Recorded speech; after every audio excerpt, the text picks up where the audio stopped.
शायद आप लोगों के इधर है कि नहीं हमको नहीं मालूम, पर शिव जी को एक पुष्प बड़ा प्रिय है जिसको शंख पुष्पी पुष्प कहते हैं, जिसको अपराजिता का पुष्प भी कहते हैं। आप लोगों के इधर है कि नहीं वो हमको नहीं मालूम है, पर एक बेल चलती है, उस बेल पर वो नीले कलर का पुष्प होता है, शंख जैसी उसकी आकृति होती है और नीला पुष्प होता है, नीले कलर का। आप लोगों ने देखा है? किस किस ने देखा? जरा हाथ उठाओ सब लोग। देखा है मतलब रखो, आप देखा है तो फिर तो कथा आप लोगों के बुद्धि में बैठ जाएगी। लाए हो क्या? ला देव देव लाओ लाओ देव ला। एक ऐसा नीला कलर का पुष्प होता है, देखो छोटा है थोड़ा हमारे हाथ में, ये फूल का बेटा है, ठीक है, पूरा फूल नहीं है, ठीक है, फूल का बेटा है ये छोटा सा। अच्छा दिख रहा है? काय आस्था वालों दिखाओ तो सही, दिखाओ जरा बाजू में, और थोड़ा सा पास कर दो तो सबको नजर आ जाएगा, ठीक क्या? शंख पुष्पी, अपारिजात भी बोला जाता है इसको, ठीक है। हर हर विराजो विराजो। तो एक पुष्प अपन कहते हैं हमारे भगवान देवादिदेव महादेव को, भगवान शंकर को बड़ा प्रिय है ये पुष्प। अब किसी से पूछा जाए, आप कह रहे हो कि शंकर भगवान को ये नीला फूल, ये शंख पुष्पी भगवान शिव को इतनी प्रिय क्यों है, भगवान शंकर को इतनी प्रियता क्यों है, कोई से पूछे तो वो बताए चाहे ना बताए, पर शिव महापुराण का संवाद कर रहे हैं। कंठ में स्वयं मां जगत जननी ने 10 विद्या में से एक मां को याद किया और मां तारा का एक स्वरूप मां सरस्वती के रूप में विराजमान हो गया। कंठ में रहने से विष की तपन के कारण, कंठ में रहने से विष की तपन के कारण उनका स्वरूप नीला पड़ गया।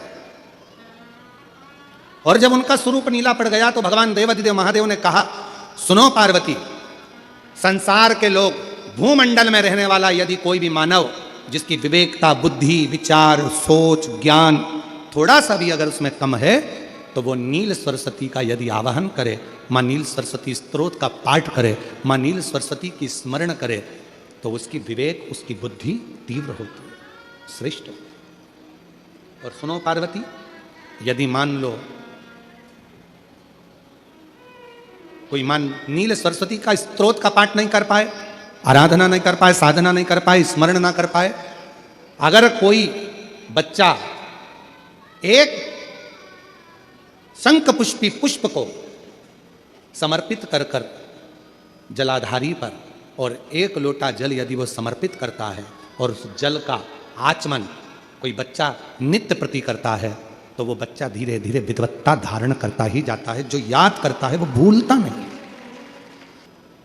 2 सरस्वती का दर्शन आपको और हमको होता है, 2 सरस्वती का स्मरण आप और हम करते हैं। एक सरस्वती जो स्वयं श्वेत वस्त्र धारण करी है, हंस पर बैठी हैं और बड़े आनंद के साथ में माँ सरस्वती का सुंदर स्वरूप है, पर एक सरस्वती ऐसी हैं जो नीला उनका स्वरूप है और नील सरस्वती के रूप में उनकी पूजन होती है। माँ नील सरस्वती महाराज, जैसे कोई कोई बच्चे ऐसे होते हैं कि जन्म लेने के बाद में उनकी राल टपकती रहती है, विद्वान नहीं हो पाते, पलंग पर पड़े रहते हैं, पाँव हाथ काम नहीं करते हैं और डॉक्टरों का इलाज चलता रहता है, पर वो रिटर्न नहीं आ रहा है। ये इनको बढ़ाओ ना। बच्चों की मुख से राल टपकती रहती है, विद्वत्ता नहीं रहती, माइंड थोड़ा सा कमज़ोर होता है और शरीर भी उनका थोड़ा शिथिल रहता है शरीर। तो कई लोग कह देते हैं कि ये बच्चा थोड़ा जल्दी जन्म ले लिया इसलिए ऐसा हो गया, प्रीमेच्योर हो गया, ऐसा हो गया, वैसा हो गया। दवाइयाँ भी चलती हैं, इलाज भी चलता है, पर उसका कोई लाभ नहीं मिल पाता और वो बच्चा पलंग पर पड़ा रहता है, राल टपकती रहती है, बुद्धि काम नहीं करती। छोटे छोटे, भले वो 20 साल का हो गया, पर 8-10 साल के बच्चों जैसी उसमें विवेकता होती है, बुद्धि होती है। मेरा निवेदन है उन माताओं से, थोड़ी मेहनत आपको करना पड़ेगी उस बच्चे के लिए। अष्टमी, नवमी और चतुर्दशी 3 तिथियां पकड़ कर रखना। कौन कौन सी? जम के बोलो। अष्टमी, नवमी चतुर्दशी। ये 3 तिथियां ऐसी हैं, चतुर्दशी अमावस्या की भी और चतुर्दशी पूर्णिमा की, अष्टमी नवमी अमावस्या की भी और अष्टमी नवमी पूर्णिमा की। ये वो तिथियां हैं जिन तिथियों में मां नील सरस्वती का स्तोत्र का पाठ कर कर एक शंख पुष्पी पुष्प, एक अपारिजात का पुष्प जलाधारी पर रखकर 7 बार अगर जल का पात्र से जल चढ़ाया जाए और उसी जल को कटोरी में झेल लिया जाए, उस जल को 3 दिन तक लगातार यदि सुबह दोपहर शाम रोज उस बच्चे को देना चालू करिए, उसके हाथ पैर भी काम करना प्रारंभ करेंगे, उसकी बुद्धि भी काम करना प्रारंभ करेगी। जो वो पलंग पर पड़े पड़े राल टपकाता रहता है, उसको लोग कहते हैं कि 18 साल का हो गया और दिमाग केवल 10 साल का है, 5 साल का है, उसमें धीरे धीरे बुद्धि प्रबल होना प्रारंभ हो जाएगी और वो भी एक दिन कार्य करना प्रारंभ कर देगा। जिसको प्रीमेच्योर बच्चे भी कहते हैं, लोग कहते हैं ये बच्चा जल्दी हो गया था, ये बच्चा बीमार पड़ गया था, बचपन में इसको कोई इंजेक्शन ऐसा लग गया था, बचपन में ऐसा हो गया था, बचपन में वैसा हो गया था, गर्भाशय का जल उसके मुख में चले गया था, तो ये बच्चे की ऐसी गति हो रही है। उस बच्चे के लिए अगर आपके आसपास के क्षेत्र में भी कोई बच्चा ऐसा है तो उसको मां नील सरस्वती का स्मरण जरूर कराएं। और अगर आप लोगों के पास में मां नील सरस्वती का स्तोत्र का पाठ ना मिले तो प्रयास करिएगा, मोबाइल पर सर्च कर कर मां नील सरस्वती का स्तोत्र भी निकाल सकते हो, बाजार में से गीता प्रेस गोरखपुर की किताब में भी ला सकते हो, पढ़ भी सकते हो, घर में उसका स्तोत्र का पाठ भी कर सकते हो। मां नील सरस्वती स्तोत्र का स्मरण और बड़े भाव के साथ करें स्मरण।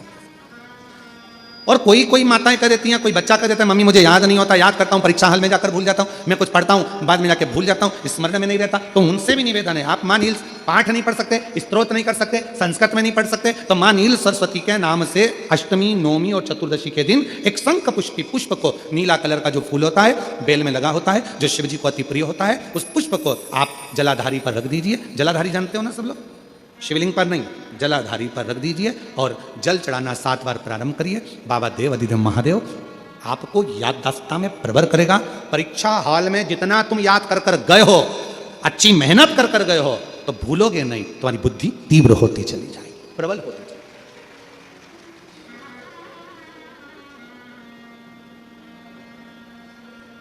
आजकल आयुर्वेद में आप लोग अगर आयुर्वेदिक दवाइयाँ लेते होंगे, आयुर्वेद वालों के पास यदि जाते होंगे, तो वो भी अगर बच्चा पढ़ने में कमज़ोर है, बुद्धि से कमज़ोर है, तो उसको शंख पुष्पी की चाय पीने का भी कहते हैं। बाजार में आती होगी शायद, भैया कह रहे हैं कि बाजार में वो चाय भी मिलती है, नीली चाय।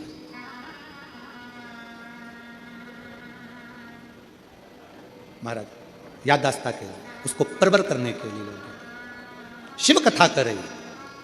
कौन सी सरस्वती? जम के बोलो, जम के जरा, पूरा तो नाम बोलो, मां नील सरस्वती। तुमने डायरेक्ट कह दिया नील सरस्वती, मां कौन लगाएगा? मां है ना अपने, तो उसका संबोधन पूरा होना चाहिए। कौन सी सरस्वती? मां नील सरस्वती का स्मरण सुख देगा, आनंद देगा, स्मरण सुख देगा। और हम तो यहाँ तक कहेंगे अपने अपने घर में अगर हो सके तो ये शंख पुष्पी का एक पौधा लगा लो। ऐसा होता है वो पौधा बढ़ते जाता है, ऐसा नहीं कि सूखता है, और बढ़ता है। बच्चे लोग सवेरे से उठेंगे और बच्चे लोग उठकर उस पौधे में से फूल तोड़ेंगे और शंकर भगवान को समर्पित करेंगे, तो वो पुष्प भी बच्चों के जीवन में विद्वत्ता प्रदान करेगा। वो शंख पुष्पी का पुष्प होगा। हर हर